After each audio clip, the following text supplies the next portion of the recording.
तो कैसे हैं आप लोग? उम्मीद करते हैं अच्छे होंगे। आज की इस डेट में हम लोग नया टॉपिक सीखेंगे, अपवर्त और तथा अपवर्तक।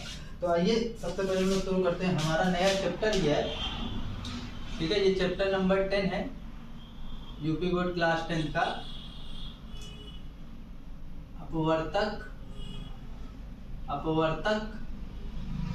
तथा अपवर्तय, ठीक है।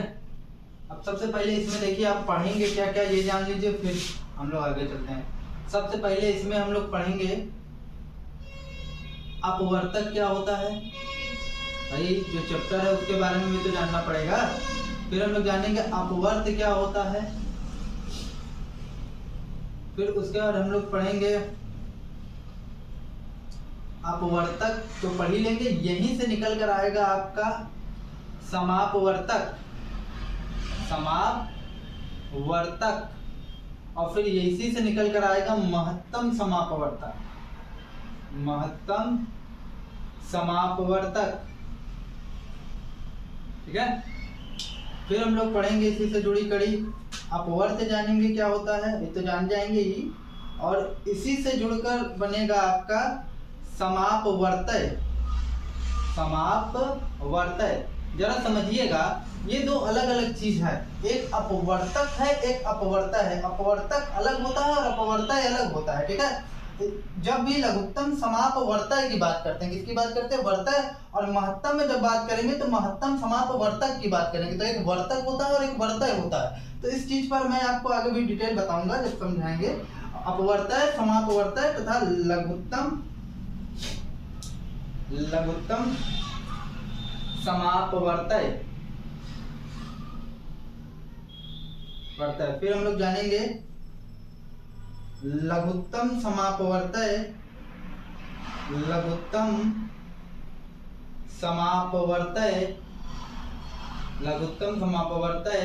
तथा महत्तम समापवर्तक के बीच संबंध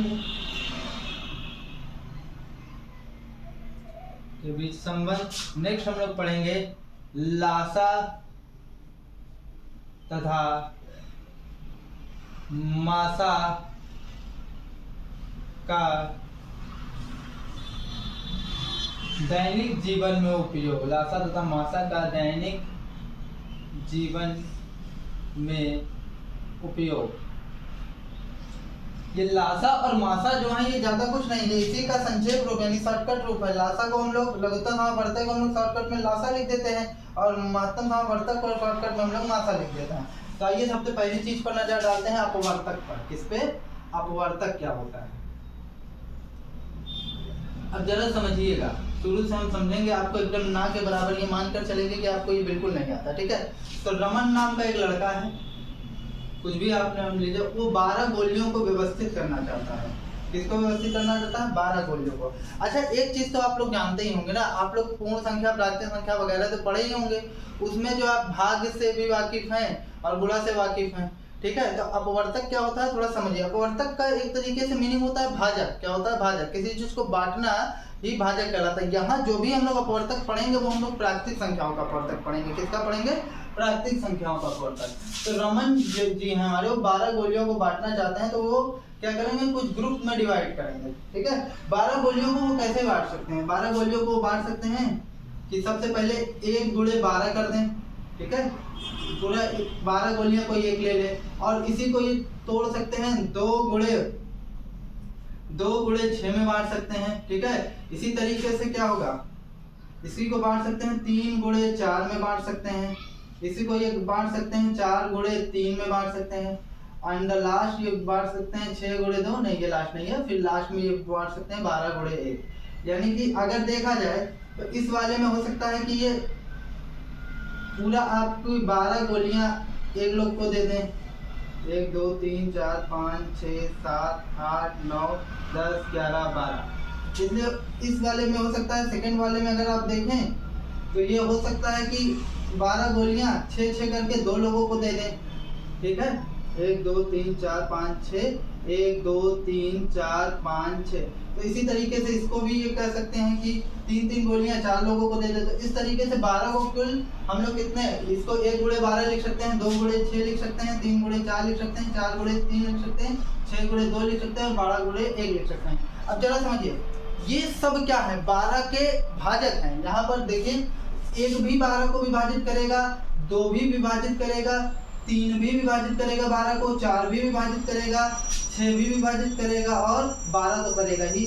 ठीक है, तो यहीं से आपका अपवर्तक निकल जाता है। कोई संख्या जिन जिन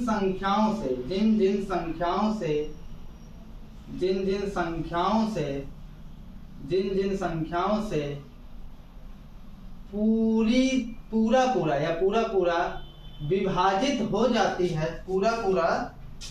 विभाजित हो जाती है, विभाजित हो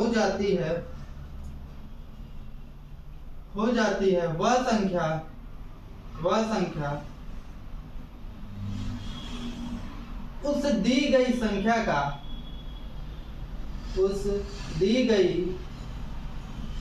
संख्या का अपवर्तक कहलाती है। अपवर्तक कहलाती है, इतना में रहेगा, अपवर्तक कहलाती है। अब जरा समझिएगा एक बात, अपवर्तक का मतलब कुछ और नहीं, अपवर्तक का मतलब होता है भाजक। अपवर्तक का मतलब क्या होता है, भाजक। मतलब कोई किसी संख्या को पूरा अगर काट दे तो वो उसका अपवर्तक होता है। तो इस तरीके से आप जानिए कि अगर मैं बात करूं कि 2 का अपवर्तक क्या है, तो 2 का अपवर्तक निकल कर आएगा 1 और 2। इसी तरह अगर 3 के अपवर्तक की बात किया जाए तो 3 का अपवर्तक 1 और 3।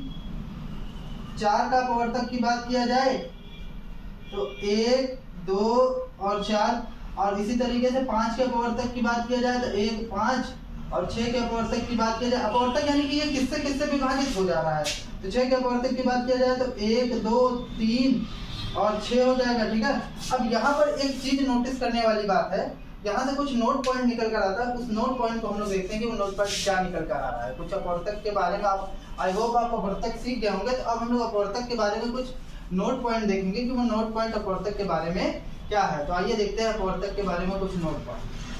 ठीक है, देखिए सबसे पहली बात, प्रत्येक संख्या 1 से विभाजित हो जाती है कि नहीं। कोई भी यहाँ पर जो भी हम अपवर्तक निकाल रहे हैं वो प्राकृतिक संख्याओं का निकाल रहे हैं। किसका अपवर्तक निकाल रहे हैं, प्राकृतिक संख्याओं का निकाल रहे हैं। तो सबसे पहली बात, प्रत्येक संख्या 1 से विभाजित हो जाती है तो 1 जो होता है वो सभी संख्याओं का अपवर्तक होता है। ठीक है, 1 सभी संख्याओं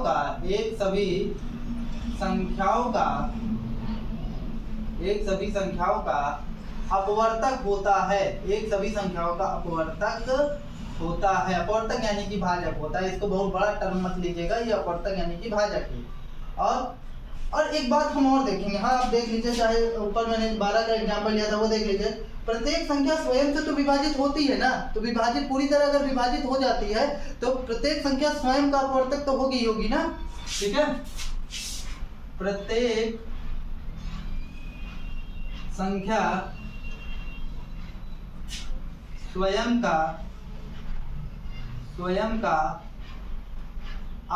अपवर्तक होती है। प्रत्येक संख्या स्वयं का अपवर्तक होती है। ठीक है, अब एक बात जानिए, यहाँ पर जो भी अपवर्तक हम लोग निकाल रहे हैं वो अपवर्तक किसका निकाल रहे हैं, प्राकृतिक संख्याओं का निकाल रहे हैं। तो आप प्राकृतिक संख्याओं में कोई भी संख्या ले लीजिए, सबके अपवर्तक सीमित होते हैं यानी परिमित होते हैं, यानी उनको गिना जा सकता है। ठीक है, आप कोई भी संख्या ले लीजिए। अब 0 मत ले लीजिएगा, 0 तो प्राकृतिक संख्या में नहीं है ना, वो तो सबसे विभाजित हो जाता है, इसलिए 0 को काउंट नहीं करेंगे। यहाँ पर हम लोग प्राकृतिक संख्याओं का अपवर्तक निकाल रहे हैं। तो यहाँ पर लिखेंगे प्रत्येक संख्या का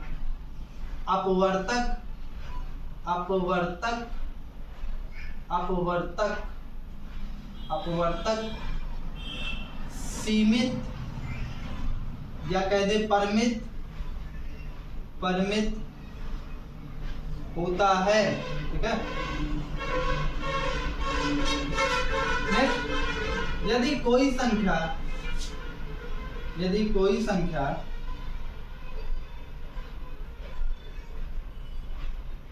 किसी संख्या की अपवर्तक है,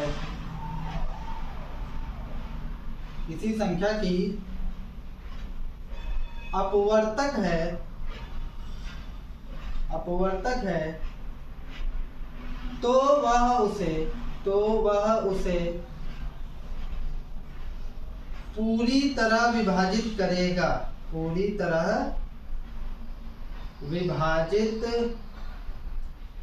तरह विभाजित करेगा। तो ये कुछ अपवर्तक के मूल पॉइंट निकल गए। आपको ज्यादा दिमाग लगाने की जरूरत नहीं, बस आप इतना जानिए कि अपवर्तक मतलब होता है भाजक, कि वो उसको पूरी तरीके से काट लेता है। अब हम पॉइंट है, थोड़ा उस नोट पॉइंट को भी देख लीजिए कि इस नोट पॉइंट में देखिए क्या कह रहे हैं कि प्रत्येक संख्या का अपवर्तक, देखिए अपवर्तक क्या होगा, आप कोई भी संख्या ले लीजिए प्राकृतिक संख्या में, उसका जो अपवर्तक होगा उस संख्या से छोटा या उस संख्या के बराबर हो सकता है, कभी भी उससे बड़ा नहीं हो सकता, ठीक है। क्योंकि भाई अगर आप देखें तो कोई भी संख्या या तो स्वयं से विभाजित हो पाएगी या अपने से छोटे अंक से विभाजित हो पाएगी। अगर मैं 100 ले लूं क्या वो 102 से विभाजित हो जाएगी?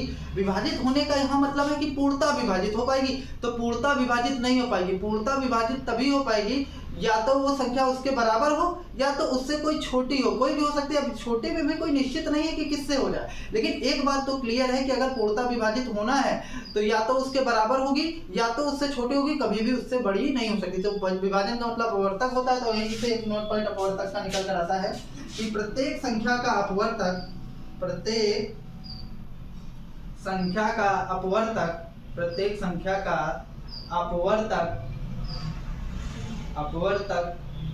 उस संख्या से छोटा या बराबर होता है, ठीक है। तो आई होप आप समझ गए होंगे। देखिए अपवर्तक का मतलब सीधे से सीधे समझिए, अपवर्तक का मतलब होता है भाजक, कि कोई संख्या किसी संख्या को पूरी तरह का विभाजित कर दे तो वो उसका अपवर्तक है, बाकी कुछ नहीं। अपवर्तक का मतलब बस उसको विभाजन करना होता है, कोई संख्या किसी संख्या को पूरी तरीके से विभाजित कर दे। अब हम लोग कल जो है आगे सीखेंगे। तब तक के लिए नमस्कार। वीडियो अच्छा लगे कमेंट, लाइक और सब्सक्राइब कीजिए।